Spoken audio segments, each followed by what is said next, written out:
दरबार की आकाश मंडल में सूर्य के उदित होते ही सारे फूल खिल जाते हैं, परंतु इसमें आश्चर्य क्या? प्रशंसनीय है तो वो हार श्रृंगार का फूल जो आधी रात के घने अंधेरे में भी खिल उठता है। ठीक ऐसे ही सहज सुखद अनुकूल परिस्थिति में जिंदगी जिंदा दिली से तो हर कोई जी लेता है, लेकिन बात तो तब है जब असहज दुखद प्रतिकूल परिस्थिति में भी जिंदा दिली बुजदिली में परिवर्तित ना हो। लेकिन वास्तविकता के धरातल पर आकर अगर जिंदगी को देखें तो ज्यादातर लोग प्रतिकूल परिस्थितियों में हाथ खड़े कर जीवन भर भागने में बिता देते हैं, जिन्हें हम जीवन से हारे हुए लोग भी कहते हैं। किसी ने खूब कहा है, कमाले बुजदिली है पस्त होना अपनी आंखों में, अगर थोड़ी सी हिम्मत हो तो क्या हो नहीं सकता। ये सच है। ज्यादातर लोग अपनी दुर्बलताओं को पहचानते नहीं, लेकिन यह भी उतना ही सच है कि अधिकतर लोग अपनी शक्ति के बारे में नहीं जानते। शेक्सपियर का कथन है, we know what we are but know not what we may be. हम यह तो जानते हैं कि हम क्या हैं, पर हम इस बात से अपरिचित रहते हैं कि हम क्या हो सकते हैं। इसी कारण जीवन के कठिन दौर से गुजरते हुए हम स्वयं को अकेला, हताश, दुखी, निराश किसी गहरी अंधेरी खाई में खड़ा पाते हैं, जिससे निकलने का हमें दूर दूर तक कोई रास्ता दिखाई नहीं देता। तब महसूस होता है कि दुनिया का कोई रिश्ता, कोई रुतबा, कोई वस्तु, कोई बाहरी ज्ञान हमें बाहर निकालने में सक्षम नहीं है। जिंदगी का यही एक ऐसा मोड़ है जहां पर हमें वास्तविकता का बोध होता है। सफर ए जिंदगी में जब भी कोई मुश्किल मुकाम आया, न गैरों ने तवज्जो दी, न अपना कोई काम आया। संसार के बड़े बड़े दिग्गजों को आपने इस खाई में खड़े देखा होगा। सबका एक ही सवाल होता है, क्या कोई है जो हमें यहां से बाहर निकाल सके? तो उत्तर किसी कवि की कलम ने देते हुए कहा, खोज करो एक ऐसे संबंध की जो अपने अधूरेपन, कमजोरियों की सीमा में न बंधा हो, बल्कि अपने असीमित सामर्थ्य से तुम्हारे सीमित दायरों को तोड़ दे। खोज करो एक ऐसे संबंध की जो अपनी क्षुद्र भावनाओं का दास ना हो, बल्कि तुम्हें विराटता के उन्मुक्त गगन में उड़ान भरना सिखा दे। खोज करो एक ऐसे संबंध की जो तुम्हारी कल परसों की गलतियों को ना देखे, बल्कि तुम्हारी आज की कोशिशों को सराहे। सफलता पर नजर ना रखे, तुम्हारे हर कर्म के पीछे छिपी हुई तुम्हारी भावना की कदर करे। खोज करो एक ऐसे संबंध की जिसे तुम्हें अपने बारे में बार बार समझाना ना पड़े, जो तुम्हें तुमसे ज्यादा समझता हो, जो तुमसे ज्यादा तुम्हारा अपना हो। अंत में कवि ने कहा, अगर जन्मों के तप के बाद तुम्हें कोई ऐसा मिल जाए तो घुटनों के बल गिरकर अपने आप को पूरे का पूरा उसे सौंप देना, क्योंकि तुम जिंदगी से इससे ज्यादा और कुछ मांग ही नहीं सकते हो। निस्संदेह हमारी खोज पूर्ण हुई। जिंदगी ने हमें सब कुछ दिया श्री गुरु महाराज जी के रूप में। यदि हम सारी विशेषताओं को किसी एक संबंध में देखना चाहेंगे तो वो महान विभूति केवल सद्गुरु हुआ करते हैं। हमारे शास्त्रों में वर्णन आता है, गुरुरेव जगत सर्वं ब्रह्म विष्णु शिवात्मकम गुरोः परतरंग नास्ति तस्मात् संपूज्येत गुरुम। सद्गुरु पूजनीय है।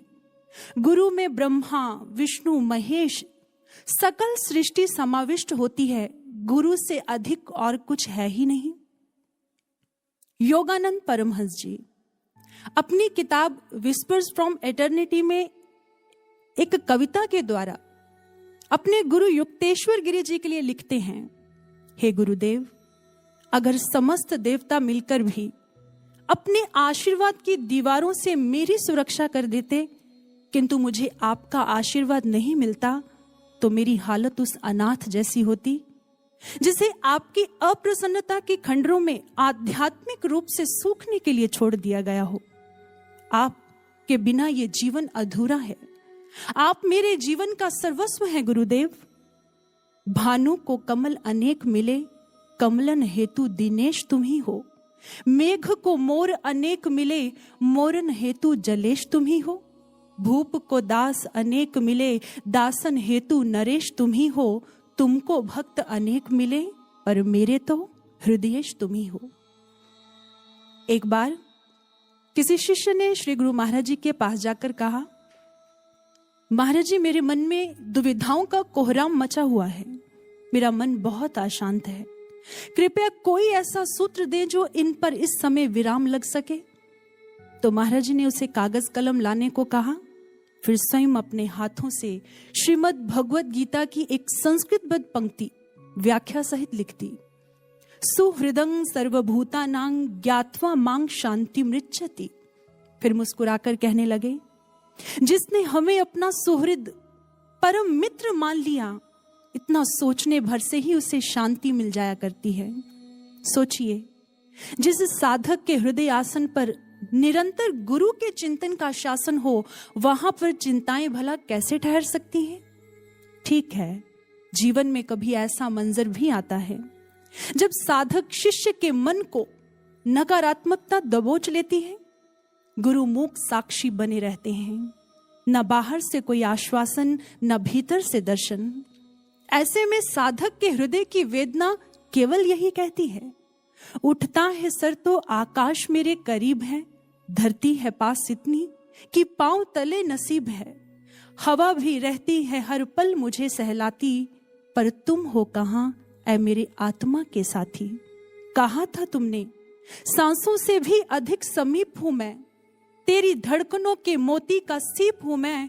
फिर क्यों मेरे एहसास तुमसे खाली हैं, मेरे अनुभवों की चादर क्यों खाली है?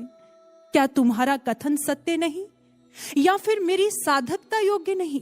कहिए, कुछ तो कहिए गुरुदेव।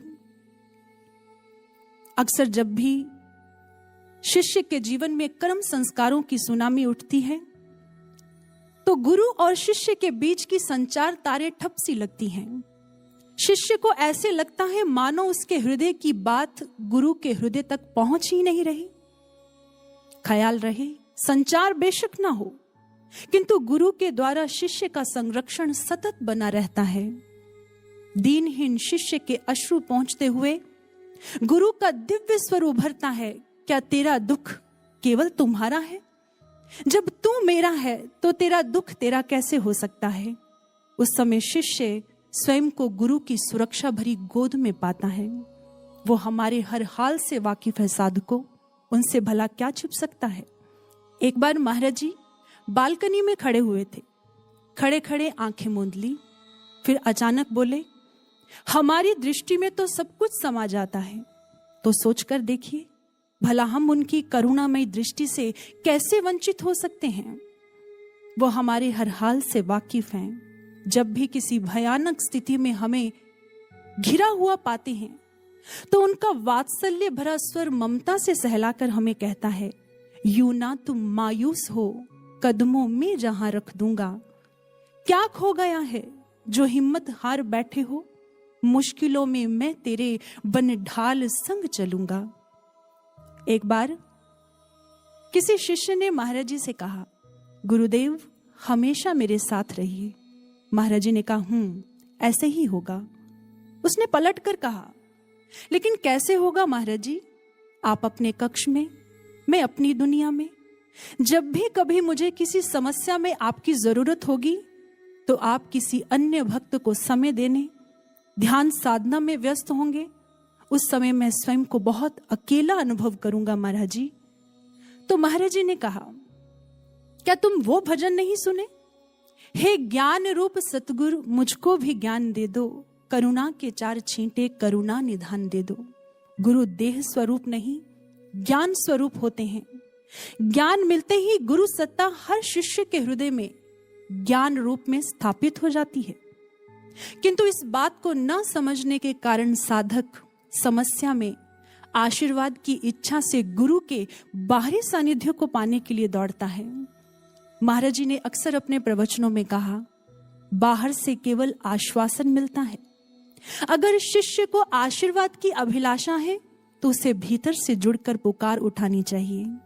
महाराज जी ने यह भी कहा, आपके जीवन में आने वाली कठिन परिस्थितियां, समस्याएं आती ही इसीलिए हैं कि आप अपने अंतःकरण में साधना में उतरकर गुरु से, प्रार्थना से जुड़ सको।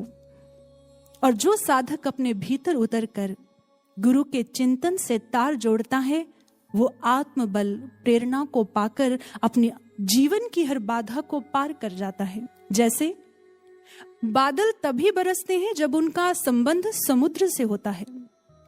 समुद्र से संबंध टूटते ही वो अपना अस्तित्व खो बैठते हैं, केवल धूल भरी एक बदली बनकर रह जाते हैं। साधक में आत्मबल के लक्षण दिखाई नहीं देते, वो जीवन में हताश, निराश हो जाता है। एक बार मार्टिन लूथर बड़ी निराश अवस्था में बैठे हुए थे। उन दिनों उन्हें कुछ लोगों के घोर तानों और विरोध का सामना करना पड़ रहा था। जब उनकी पत्नी ने उन्हें इस मनोस्थिति में देखा तो काले वस्त्र पहनकर उनके सामने आकर खड़ी हो गई। मार्टिन ने पूछा, आज काले वस्त्र क्यों पहन रखे हैं? पत्नी ने कहा, क्या आप नहीं जानते, आज वो मर गए। मार्टिन ने कहा, कौन मर गए? पत्नी ने कहा, आज ईश्वर मर गए। मार्टिन ने हैरानी से कहा, ऐसा कैसे हो सकता है? ईश्वर कैसे मर सकते हैं? तब पत्नी ने बड़ा ही प्रेरणादायक उत्तर दिया,